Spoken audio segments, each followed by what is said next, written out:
Let me talk to y'all about something that's been brewing in Cleveland, and honestly, it might be one of the most fascinating quarterback storylines heading into this NFL season. I'm talking about Shedeur Sanders and the message he just sent to the entire Browns organization, and maybe even the rest of the league. Because make no mistake, this isn't just some rookie trying to survive training camp. This is a guy who's stepping into one of the most unpredictable and crowded quarterback competitions in the league. And he's coming in swinging. So, here's where we are right now. We're just 5 days away from the start of Browns training camp. The big question everyone's been asking for months now is finally about to start getting answered. Is going to be the Browns starting quarterback in 2025? The room is packed. You've got Joe Flacco, the Super Bowl MVP, the grizzled veteran with playoff experience and a cannon for an arm. Then there's Kenny Pickett, a former first-rounder with something to prove after getting bounced from Pittsburgh. Then you've got two rookies, Dillon Gabriel, who was taken in the 3rd round, and Shedeur Sanders, who slid all the way down to the 5th. On paper, yeah, Flacco looks like the front-runner. He's the most experienced, and let's face it, he showed last season that he's still got something left in the tank.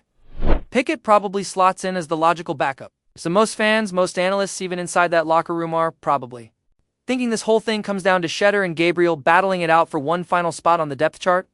Maybe two if the Browns decide to keep for QBS. But realistically, they're likely fighting for one job. So, please take 2 seconds to hit the subscribe button, like the video, and leave your thoughts in the comments. Thank you for your support. Now, rewind back to April for a second.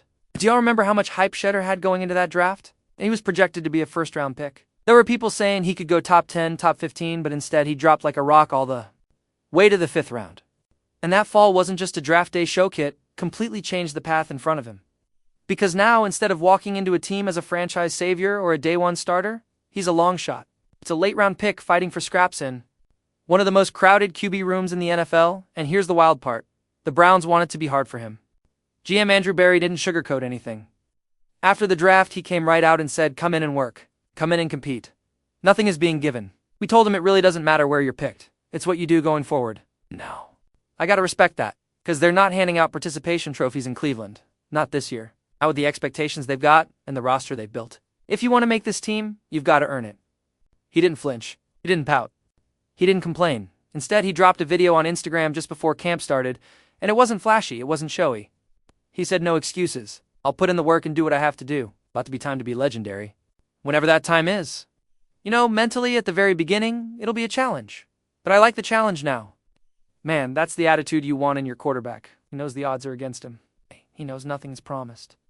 But he also knows what he's capable of. And that phrase about to be time to be legendary, it's not just bravado, it's mindset. That's a guy stepping into the fire and welcoming the heat. And let me tell y'all something else that stood out to me. Even during OTAs and minicamp, when Shedeur was getting most of his reps with the 2nd and 3rd team offenses, he didn't act like he was above it. He didn't see it as a demotion. He treated it as a chance to show the coaching staff what he's got. Every snap, every drill, every rep, it's an audition. And Shedeur's treating it like his life depends on it. Now here's the big twist in all of this. Even if Shedeur doesn't make the 53-man roster in Cleveland, the interest around the league is real. There are already rumors flying that teams like the Miami Dolphins, the Los Angeles Rams, and the Indianapolis Colts are watching him closely. And you better believe if the Browns try to stash him on the practice squad, one of those teams might come calling. Because quarterbacks with his arm talent, his pedigree, and his mindset, they don't stay on the market for long. So what's next? Well, it all comes down to training camp and the preseason. That's the proving ground. That's where this QB room starts to get sorted out. And if Shedeur can make a statement, if he can show the coaches he's more than just hype and potential, he might just force the Browns to make a really tough decision. Because what happens if he is better than Gabriel? What happens if he outperforms Pickett? What happens if he shows flashes of something that neither of those guys can bring? The Browns might have walked into this thinking he was a developmental project, but they could walk out of camp with a whole new quarterback pecking order, so yeah, his story is far from over. But one thing is clear, Shedeur Sanders isn't going quietly. He's not just here to survive training camp. It's here to compete. It's here to fight. And if he keeps showing up with that same energy, that same focus, and that same chip on his shoulder, we might all be witnessing the start of something much bigger than just a camp battle. We might be watching the rise of the next big name in Cleveland football. Now, before the draft, there were a lot of mock drafts that had Shedeur going high. Some had him linked to the Browns with their 2nd overall pick, and at that time it made sense. It had the production, he had the arm, he had the composure. But then, all of a sudden, the narrative around him started to shift. You started? Bringing up concerns about his pre-draft interviews, questioning whether he was coachable enough, or if he had the right attitude. And just like that, his stock fell. I mean, He dropped way further than anyone expected, but you know what? Sometimes the league overthinks things, and sometimes that overthinking becomes a blessing in disguise, because I don't think Shedeur could have landed in a better spot than right here in Cleveland. Everything I've seen since he got here tells me that this kid is locked in. He showed up 2 voluntary workouts and OTAs like a man on a mission. You could just tell his energy was different. His presence, even as a rookie, felt like he belonged. He's not acting like a guy who's just happy to be in the building. He's acting like someone who believes he should be leading this franchise someday. And honestly, I'm starting to believe it too. When you watch him throw, it's clear he's got the arm. But it's more than that. He's fearless in the pocket. He's willing to take a hit if it means giving his guy a shot downfield. He's reading defenses better than most rookies I've seen in recent years. He's got that calm under pressure vibe you want in a quarterback, especially in a place like Cleveland where the pressure is always cranked up. Let's not forget, the Browns have been searching for a real long-term answer at quarterback for what feels like forever. And I'm not trying to throw shade at anyone currently on the roster, but I think Shedeur has the tools to be that guy. I mean, Cecil Shorts, 3 former NFL wideout, went on 92.3, the fan, and said it himself. If the football part follows like I think it will, we've got something in Cleveland. Like we've got something special brewing, big time. He even went as far as to say that Shedeur already looks better than the other quarterbacks in the room. And look, I don't think that's just hype. I think you'd strip away all the pre-draft drama and focus on what this kid actually does on the field. It becomes really hard to argue with Cecil's take. A lot of talent evaluators said the same thing before all the noise started. Shedeur has first-round tools. He can spin it. He can move. He's smart. He's tough. It's not a question of ability, it's just about whether he gets a real chance. And now in Cleveland, he might finally get that shot. There's still work to be done, no doubt. He's not QB1 yet, and nobody's handing him the keys to the kingdom this early. But the Browns are clearly giving him the space to grow, to learn, to get comfortable in if he keeps stacking good days. If he keeps showing up the way he has so far, it's only a matter of time before we start hearing real conversations about whether he should be the starter down the line. And look, that's what makes this story so exciting, because it's not just about potential anymore, it's about progress. It's about a young quarterback who was doubted, who slipped in the draft, who landed in a city starving for a winner. And now, it's about what he does with that chance. I've said it before and I'll keep saying it. Shedeur Sanders has the tools, he has the pedigree, and most importantly, he's got that chip on his shoulder. And that might just be the perfect combination to light a fire in Cleveland that this franchise hasn't seen in decades. Alright, let's get into what's going on today. First up, training camp. It's underway. Rookies have reported. But like I've mentioned before, it's the acclimation period, so we're not seeing a ton just yet. Most of it is behind closed doors early on, and that's expected. The big headline, though, is about who didn't show up. Quinshon Judkins. He still hasn't signed. He's dealing with that legal issue from a week ago, and understandably, he's staying out of the spotlight until that's handled. Not much more to say. There it's quiet for now. Meanwhile, linebacker Devin Bush is also in the news, not for football reasons. He was arraigned in Pennsylvania for simple assault and harassment. He's still active and expected to report. With the vets on the 22nd, his pre-trial conference actually lands, right between the Browns-Eagles joint practices and their preseason game. So yeah, off-the-field stuff. But he's still scheduled to be involved on the field unless something changes, so please take 2 seconds to hit the subscribe button, like the video, and leave your thoughts in the comments. Thank you for your support. Now, when camp officially kicked off, Dillon Gabriel was one of the first guys to show up. Smiling, shaking hands, making a good first impression.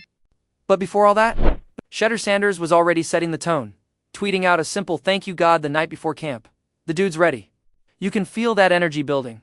Now let's talk about the position group that's raising eyebrows, in not in a good way. I mean, yes, quarterback will always dominate the headlines. That's just how it is. If a Browns QB so much as sneezes, it's going viral. But outside of that spotlight, there's a real concern developing on. It's in the running back room. Judkins is Mia, and that leaves us really thin. We've basically got Jerome Ford and Pierre Strong Jr. right now. That's it. You want a position to watch in camp? It's this one. Out of nowhere. This has turned into a legit question mark. Now, over on the defensive side, cornerbacks are making headlines too, and for once, it's good news. ESPN's Jeremy Fowler dropped his annual rankings after talking to scouts, execs, and coaches. You might have already heard Denzel Ward made the top 10 list, but did you know he's ranked 3rd? Of a career, Denzel is still turning heads. And the best part? No Steelers, Bengals, or Ravens made the list. How do you like that? But here's the thing with Denzel. He's also the oldest guy on that list. He's 28. That's not old, but in cornerback years, it's not exactly young. 4-time Pro Bowler, plays aggressive, higher risk, high reward style. He led the league in pass breakups last year, but also gave up 10 yards per target. That's the trade-off.